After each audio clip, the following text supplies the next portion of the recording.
Hello, എല്ലാവർക്കും നമസ്കാരം. ഇന്നത്തെ വീഡിയോയിൽ നമ്മൾ ഒരു സയന്റിഫിക് കാൽക്കുലേറ്റർ എങ്ങനെ പ്രവർത്തിപ്പിക്കാം, അതെങ്ങനെ ഓപ്പറേറ്റ് ചെയ്യാം എന്നുള്ളതാണ് നോക്കുന്നത്. സയന്റിഫിക് കാൽക്കുലേറ്റർ ഇത് കാസിയോയുടെ കാൽക്കുലേറ്ററാണ്. ഇത് നമ്മൾ ഇങ്ങനെ ഇത് സ്ലൈഡ് ചെയ്ത് തുറന്ന് ബാക്കോട്ട് നീക്കി വെക്കാം. ഇതിൻ്റെ മൂടി അങ്ങനെ ക്ലിയർ ചെയ്ത് വെക്കാം. ഇത് കാസിയോ FX82MS മോഡല് കാൽക്കുലേറ്ററാണ്.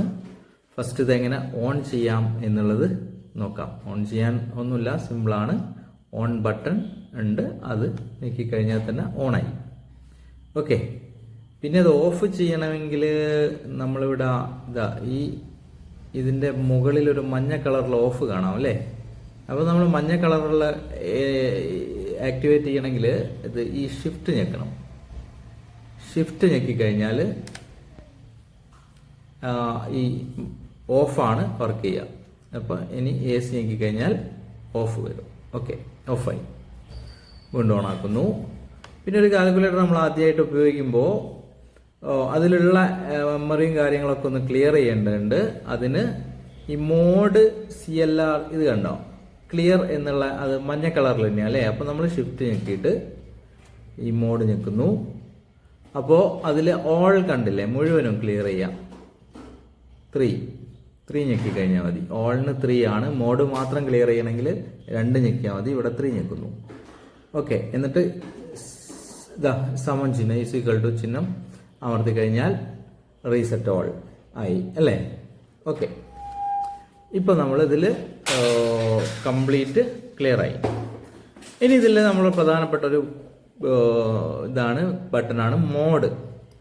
ഈ മോഡ് ബട്ടൺ എങ്ങനെ യൂസ് ചെയ്യുക വെച്ചാൽ, മോഡ് നമ്മൾ ഞെക്കിക്കഴിഞ്ഞാൽ കാണാം ആദ്യം COMP എന്ന് പറഞ്ഞിട്ട് ഒരു ഇത് കാണാം, പിന്നെ SD കാണാം, പിന്നെ REG എന്ന് പറഞ്ഞിട്ടൊരു ഇത് കാണാം.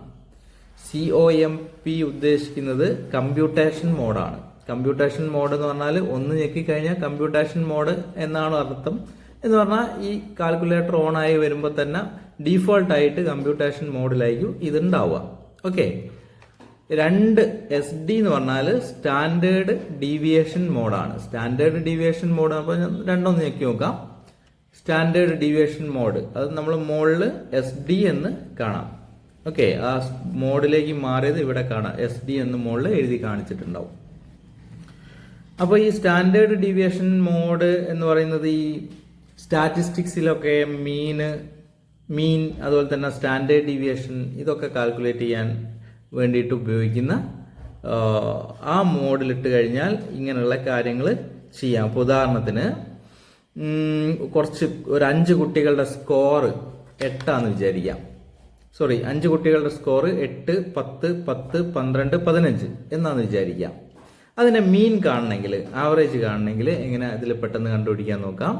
അപ്പോൾ നമ്മൾ ആദ്യം 8 ഞെക്കുന്നു. 8 ഞെക്കി അത് മെമ്മറിയിലേക്ക് ആക്കണം. M+ ഞെക്കിയാൽ മതി. M+ നമ്പർ 1, മെമ്മറിയിൽ 1 ഒരു നമ്പറായി. അടുത്തത് 10, അടുത്ത കുട്ടിയുടെ മാർക്ക് 10. വീണ്ടും M+ ഞെക്കുന്നു, മെമ്മറിയിൽ 2 എണ്ണമായി. വീണ്ടും അടുത്ത കുട്ടിയുടേത് 10, M+ ഞെക്കുന്നു, മെമ്മറിയിൽ 3 ആയി. അടുത്തത് 12, M+ മെമ്മറിയിലേക്ക് ആക്കി, മെമ്മറിയിൽ 4 എണ്ണമായി. ദെൻ ലാസ്റ്റ് 15 അത് മെമ്മറിയിലേക്ക് ആക്കുന്നു. ഓക്കെ, അപ്പോൾ 5 എണ്ണം മെമ്മറിയിലായി. ഇത്രയും മെമ്മറിയിലായി കഴിഞ്ഞു. ഇനി ഇത്രയും ഈ 5 ഡാറ്റയുടെ മീൻ കിട്ടണമെങ്കിൽ നമ്മൾ എന്ത് ചെയ്താൽ മതി അറിയോ? ഷിഫ്റ്റ്, പിന്നെ അടുത്തതായിട്ട് നമ്മൾ ഈ 2 SVAR എന്ന് പറഞ്ഞ ഇത് കിട്ടാൻ വേണ്ടിയിട്ടാണ് 2 ഞെക്കുന്നു. അപ്പോൾ നമ്മൾ അതിൽ മീൻ എക്സിന്റെ മുകളിൽ ഒരു വരട്ട, അതാണ് മീൻ. അടുത്തത് SD-യുടെ ചിഹ്നമാണ് രണ്ടാമത്തത്.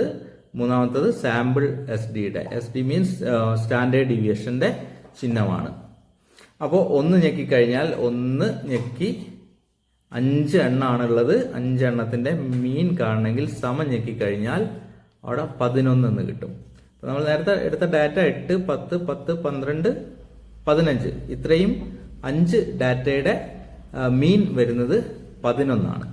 ഓക്കെ, ഇനി ഇതേ ഡാറ്റയുടെ നമുക്ക് നമുക്ക് എ സി ഞെക്കി കഴിഞ്ഞാൽ അവിടെ 0 ആയി. ഇതേ ഡാറ്റയുടെ സ്റ്റാൻഡേർഡ് ഡീവിയേഷൻ കിട്ടണമെങ്കിൽ ഡാറ്റ ഓൾറെഡി മെമ്മറിയിൽ ഇതിലുണ്ട്. അത് കിട്ടണമെങ്കിൽ ഷിഫ്റ്റ് ഞെക്കുക, നേരത്തെ ചെയ്ത പോലെ 2 ഞെക്കുക, എന്നിട്ട് രണ്ടാമത്തത് അല്ലേ, രണ്ടാമത്തതാണ് സ്റ്റാൻഡേർഡ് ഡീവിയേഷൻ. വീണ്ടും 2 ഞെക്കിയിട്ട് സമം ഞെക്കിക്കഴിഞ്ഞാൽ അവിടെ എന്തായി 2.366 വന്നില്ലേ, അത് സ്റ്റാൻഡേർഡ് ഡീവിയേഷൻ. ഓക്കെ, ഇനി നമുക്കിതിൻ്റെ സാമ്പിൾ സ്റ്റാൻഡേർഡ് ഡീവിയേഷൻ കിട്ടണമെങ്കിൽ അതിൽ നേരത്തെ ചെയ്ത പോലെ 3 ഞെക്കിയാൽ മതി. ഓക്കെ ആണല്ലോ. പിന്നെ ഇനി നമ്മൾ ഇതിൽ മോഡിൽ മെമ്മറിയിലുള്ള കാര്യങ്ങളൊക്കെ നേരത്തെ ചെയ്ത പോലെ ഒന്ന് ക്ലിയർ ചെയ്യാം. ക്ലിയർ ചെയ്യുക എങ്ങനെയാ, ഷിഫ്റ്റ്, ആദ്യം ഓൺ ഞെക്കുന്നു, ഷിഫ്റ്റ് ക്ലിയർ, അതിൽ ഓൾ ഞെക്കുന്നു, 3 ഞെക്കിയിട്ട് സമം റീസെറ്റ് ഓൾ. എ സി ഞെക്കി കഴിഞ്ഞാൽ ഫുൾ റീസെറ്റായി. ഓക്കെ, അടുത്തത് വരുന്നത് അപ്പോൾ മോഡിൽ ഫസ്റ്റ് മോഡ് ഞെക്കിയപ്പം ഈ 3 എണ്ണം നമ്മൾ പഠിച്ചു. അടുത്ത ഒന്നും കൂടി ഈ മോഡ് ഞെക്കിക്കഴിഞ്ഞാൽ അടുത്തത് വരുന്നതാണ് ഡിഗ്രി, റേഡിയൻ, അതുപോലെ തന്നെ ഗ്രേഡിയൻസ്. ഓക്കെ, DEG ഡിഗ്രിക്ക്, അതായത് ഇപ്പോൾ സൈൻ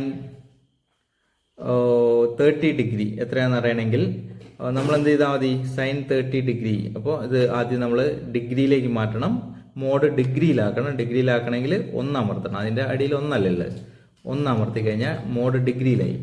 നിങ്ങൾക്ക് കാണാം ഇവിടെ മോളിൽ D എന്ന് എഴുതി കാണിച്ച് കാണാം. അപ്പോൾ നോക്കുകയാണെങ്കിൽ ഇതാ സൈൻ 30 = 0.5 കൃത്യമായിട്ട് വന്ന് കണ്ടോ.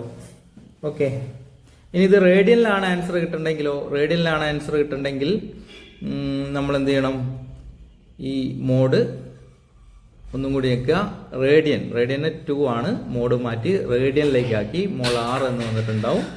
റേഡിയനിലേക്ക് ആക്കിയിട്ട് നമുക്ക് എന്ത് ചെയ്യാം,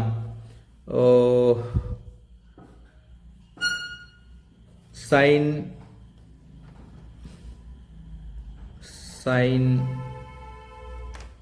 π/6 കാണാം. സൈൻ π/6, പൈയുടെ ചിഹ്നം ഇതിൽ എവിടെയാണുള്ളത്, പൈ ഇതാ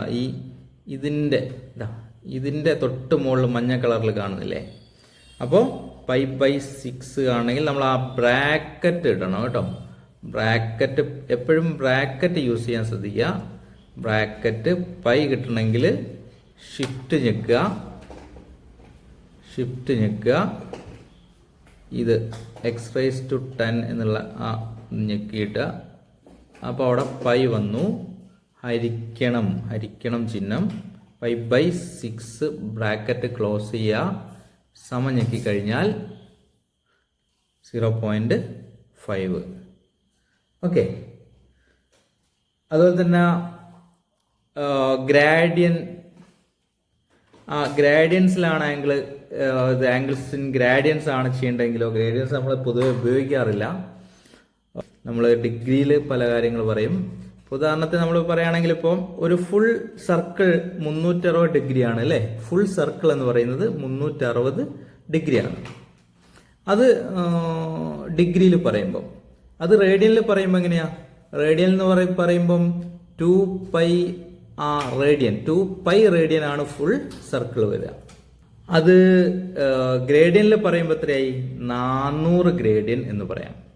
അപ്പോൾ ഫുൾ സർക്കിൾ എന്ന് പറയുന്നത് ഡിഗ്രിയിൽ 360 ഡിഗ്രി, അല്ലെങ്കിൽ റേഡിയനിൽ പറയുമ്പോൾ 2π റേഡിയൻ, അല്ലെങ്കിൽ ഗ്രേഡിയനിൽ പറയുമ്പോൾ 400 ഗ്രേഡിയൻ. അത് ആ വ്യത്യാസമാണ്. അത് പല സ്ഥലങ്ങളിൽ പല രീതിയിൽ ഉപയോഗിക്കുന്നു എന്നുള്ളത്. നമ്മൾ ഡിഗ്രിയും റേഡിയനിലാണ് നമ്മൾ അധികവും ഉപയോഗിക്കാറുള്ളത്. ഓക്കെ, അപ്പോൾ ആ 3 മോഡും നമ്മൾ പഠിച്ചു. മൂന്നാമത്തെ മോഡ് കിട്ടണമെങ്കിൽ മോഡ് 1, 2 ഞെക്കി കഴിഞ്ഞാൽ ഡിഗ്രി, റേഡിയൻ, ഗ്രേഡിയൻ വരും. ഗ്രേഡിയനിൽ 3 ആണ് വേണ്ടത്. ഓക്കെ, 3 ഇപ്പോൾ സൈൻ 50 ഗ്രേഡിയൻ ആണെങ്കിൽ സൈൻ 50 ഗ്രേഡിയനിലായതുകൊണ്ട് സൈൻ 50 ഓൾറെഡി വന്നു, സമം ഇത്രയും 0.07 ആ വാല്യൂ കിട്ടും. ഓക്കെ, ഇനി നമ്മളെ മോഡ് ഒരു പ്രാവശ്യം ഞെക്കിയപ്പോൾ പഠിച്ചു, രണ്ടാമത്തെ പ്രാവശ്യം ഞെക്കിയപ്പോൾ പഠിച്ചു, മൂന്നാമത്തെ പ്രാവശ്യം ഞെക്കിയപ്പോൾ എത്ര വന്ന് എന്തൊക്കെ വന്നു?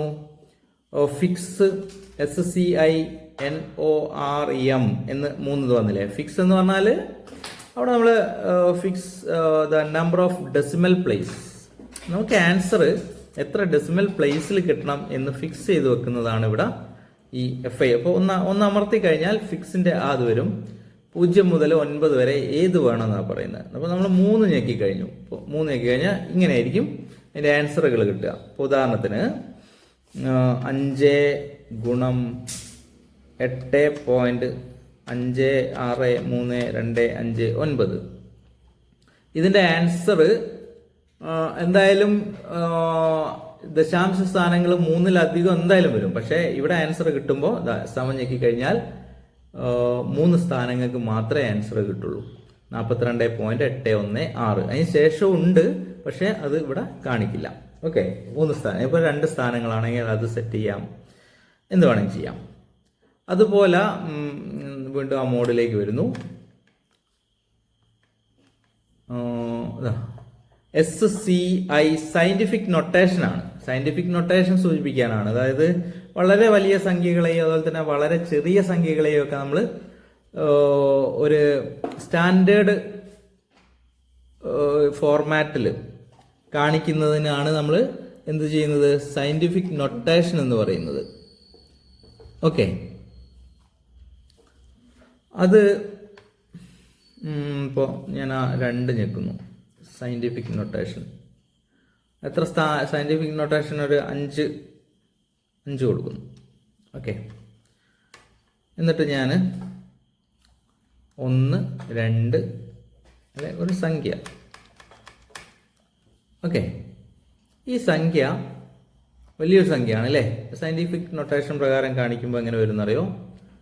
Equal to 1.2570 into 10⁻⁹. അത് നമ്മൾ 2 സയന്റിഫിക് നൊട്ടേഷൻ 0 to 9 2 സ്ഥാനങ്ങളൊക്കെ കാണിച്ചെങ്കിൽ എങ്ങനെ വരുന്നറിയോ? നോക്കിക്കോ. ഒരു സംഖ്യ, വലിയൊരു സംഖ്യ സയന്റിഫിക് നൊട്ടേഷൻ പ്രകാരം എത്ര വരും? 5.7 into 10⁸8 അങ്ങനെ വരും. അത് കാണിക്കുന്ന ഇതാണ് ഈ മോഡ് കാണിക്കുന്നത്, സയന്റിഫിക്. പിന്നെ അടുത്തത് നോർമൽ ഡിസ്പ്ലേ. ഒരു കാൽക്കുലേറ്റർ ഓൺ ആവുമ്പോൾ ഉള്ള ഡിസ്പ്ലേ ആണ് എന്ത്? Normal display. ഇപ്പൊ നമ്മൾ സയന്റിഫിക്കിലാണ് ഇപ്പൊ നിൽക്കുന്നത്, സയന്റിഫിക് നൊട്ടേഷനിലാണ് ഇപ്പൊ നിൽക്കുന്നത്. ഒന്നുകിൽ നമുക്ക് ഓഫാക്കി ഓണാക്കി കഴിഞ്ഞാൽ ഈ നോർമലിൽ തന്നെ ഓൺ ആവും, അല്ലെങ്കിൽ 3 അടിച്ചു കഴിഞ്ഞാൽ നമുക്ക് 1 or 2 അടിച്ചിട്ട് നോർമലിൽ തന്നെ വന്ന് നിൽക്കും. ഓക്കെ, ഇനി എന്താ ഉള്ളത് മോഡില്? 1 ഞെക്കിയപ്പം വന്നു, 2ാമത്തെ ഞെക്കിയപ്പം വന്നു. മോഡ് ഇങ്ങനെ വീണ്ടും ഞെക്കുക കേട്ടോ. അടുത്തത് ഞെക്കിയപ്പം ഫിക്സ് സയന്റിഫിക് നൊട്ടേഷൻ നോർമൽ വന്നു. ഒന്നും കൂടി ഞെക്കിയപ്പോൾ ഡിസ്പ്ലേ കോൺട്രാസ്റ്റ്. ഓക്കെ, കോൺട്രാസ്റ്റ് നമുക്ക് വേണമെങ്കിൽ ഇതിന്റെ കോൺട്രാസ്റ്റ് കൂട്ടാം. 2 ഞെക്കിയാൽ ലൈറ്റ് ഡാർക്ക്, ഇടത്തെ ഈ ഏരോ ഞെക്കി കഴിഞ്ഞാൽ ലൈറ്റ് ആവും. നിങ്ങൾക്ക് ഇതിൽ മനസ്സിലാവുന്നില്ലേ? വലത്തോട്ട് ഞെക്കി കഴിഞ്ഞാൽ അത് കുറച്ച് ഡാർക്കായിട്ട് വരുന്നുണ്ട്. ഓക്കെ, ഞാനത് കുറച്ച് നടുക്ക് വെച്ച് സെറ്റ് ചെയ്തു. ഓക്കെ, ഇത്രയും ഭാഗം ക്ലിയർ ആയല്ലോ. ഇനി നമുക്ക് ഇതിന്റെ അടുത്ത ഫംഗ്ഷനിലേക്ക് കിടക്കാം. ആദ്യം ഞാൻ ഇതുവരെ ചെയ്തത് എന്തെങ്കിലും ഉണ്ടെങ്കിൽ ഒന്ന് ക്ലിയർ ആക്കട്ടെ. ഷിഫ്റ്റ് ക്ലിയർ, ഓൾ ക്ലിയർ ആക്കാൻ സമഞ്ഞക്കി. ഓക്കെ, മൊത്തം ക്ലിയർ ആയി. ഇതിൽ ഒരു പ്രധാനപ്പെട്ട ഫംഗ്ഷൻ നമുക്ക് ചെയ്യാൻ പറ്റുന്ന എക്സ്പോണന്റ് അല്ലെങ്കിൽ സ്ക്വയർ റൂട്ട് അല്ലേ? ഈ വീഡിയോ ചെയ്യുന്ന ഇടയ്ക്ക് ഒരു കാര്യം പറയട്ടെ. ഇത് ഞാൻ ചെയ്യുന്നത് നമ്മളെ ഒരു കമന്റ് ഉണ്ടായിരുന്നു, ഒരു സയന്റിഫിക് കാൽക്കുലേറ്റർ ഉപയോഗിക്കുന്നത് എങ്ങനെയാണെന്നൊന്ന് പഠിപ്പിച്ചു തരണം എന്ന് പറഞ്ഞിട്ടൊരു വീഡിയോ ഇടണം എന്ന് പറഞ്ഞിട്ടൊരു കമന്റ് ഉണ്ടായിരുന്നു. അപ്പോൾ ശരിക്കും ഞാൻ ഈ സയന്റിഫിക് കാൽക്കുലേറ്റർ ഇതുവരെ ഞാൻ ഉപയോഗിച്ചിട്ടില്ല. എൻ്റെ അടുത്ത് ഈ സാധനം ഇല്ലായിരുന്നു. അപ്പോൾ എൻ്റെ മകൻ്റെ സുഹൃത്ത് ദർശിൻ ദേവ് ആണ് ഇത് സംഘടിപ്പിച്ചു തന്നത്. അവൻ 1ാം ക്ലാസ്സിലാണ് കേട്ടോ. ഓക്കെ, എന്തായാലും അങ്ങനെ ഞാനത് പഠിച്ച് കുറേ കാര്യങ്ങളൊക്കെ പഠിച്ചു. അതാണ് ഇപ്പോൾ ഞാൻ ചെയ്യുന്നത്. ഇനി നമുക്കിതിൽ സ്ക്വയർ കാണുന്നത് എങ്ങനെയാണെന്ന് നോക്കാം. സ്ക്വയർ കാണാന്ന് പറഞ്ഞാൽ ഇത് എക്സ് സ്ക്വയർ എന്ന് പറയുന്ന ഒരു കീ ഉണ്ടല്ലോ. ഇപ്പോൾ 5ന്റെ അല്ലെങ്കിൽ 3ന്റെ സ്ക്വയർ 9 നമുക്കറിയാം. ഈ എക്സ് സ്ക്വയർ ഞെക്കിക്കഴിഞ്ഞാൽ സമം ഞെക്കിക്കഴിഞ്ഞാൽ എത്രയായി? 9 കിട്ടും. ശരിയല്ലേ? ഓക്കെ. ക്യൂബ് കാണണമെങ്കിൽ ക്യൂബിനും പ്രത്യേകം കീ ഉണ്ട്. അപ്പോൾ ക്യൂബ് ഇപ്പോൾ 3ന്റെ ക്യൂബ് x⁻³ എന്ന് പറഞ്ഞിട്ടുള്ള ഇതാ ഇത് ഞെക്കിക്കഴിഞ്ഞാൽ സമം ഞെക്കണേ 27. ഇനി 3⁴ അല്ലെങ്കിൽ 3⁻6 5 അല്ലെ 3 വേറെ ഏതെങ്കിലും സംഖ്യ കിട്ടണമെങ്കിലോ എക്സ്പോണൻസ് കിട്ടണമെങ്കിലോ അതിന് നമ്മൾ എന്ത് ചെയ്യണമെന്നറിയോ?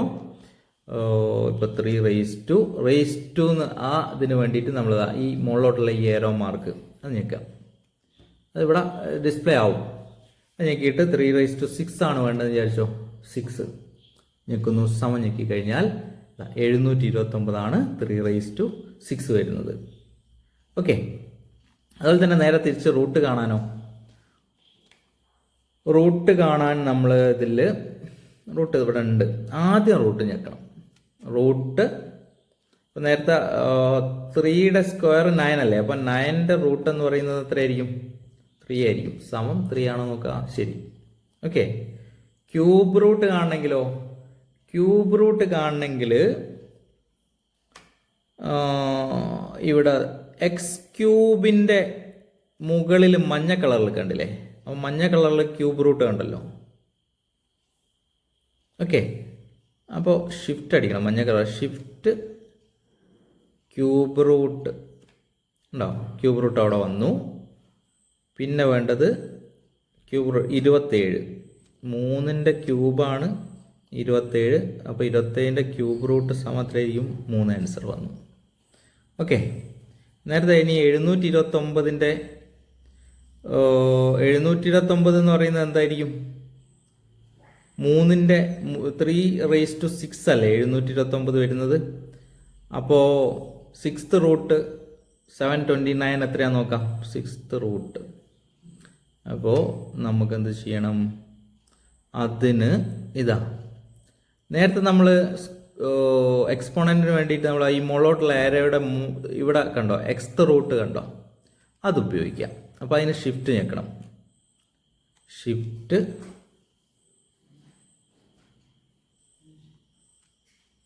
സോറി ആ എക്സിൻ്റെ വാല്യൂ നമ്മൾ കൊടുക്കണ്ടേ. ആദ്യം 6 ഷിഫ്റ്റ് റൂട്ട് 729 = 3 ആണോ നോക്കൂ. ഓക്കെ, ആൻസർ 3 ആണല്ലോ. ഇങ്ങനെ ചെയ്തു പോവാം. ഓക്കെ. പിന്നെ ഇതുകൊണ്ടുള്ള മെയിൻ അടുത്ത ഉപയോഗം എന്ന് പറയുന്നത് ട്രിഗണോമെട്രിക് ഫങ്ഷൻസ് ആണ്. നമ്മൾ നേരത്തെ നോക്കി. ഇപ്പോൾ സൈൻ 30 കിട്ടണമെങ്കിൽ അല്ലേ? സൈൻ 30 കിട്ടണമെങ്കിൽ = 0.5. ഇപ്പോൾ നോക്കണേ, അതിൽ മുകളിൽ ഡിഗ്രിയിലാണെങ്കിൽ മാത്രമേ സൈൻ 30 0.5 കിട്ടൂ. റേഡിയനിലാണെങ്കിൽ ഇങ്ങനെ ചെയ്ത് കഴിഞ്ഞാൽ കിട്ടില്ല. അപ്പോൾ മുകളിൽ നമ്മൾ ആ ഡി മാർക്കാണോ എന്നുള്ളത് നോക്കുക. ഓക്കെ. പിന്നെ ഇനി ഒരുപാട് ഫങ്ഷൻസ് ഇതിലുണ്ട്. ഞാനത് അടുത്ത വീഡിയോ ആയിട്ട് ചെയ്യാം, അല്ലെ ലോങ് വീഡിയോ ആയി പോവും. ഓക്കെ. ഇത്രയും കാര്യങ്ങൾ നിങ്ങൾക്ക് മനസ്സിലായെന്ന് വിചാരിക്കുന്നു. Okay, thank you.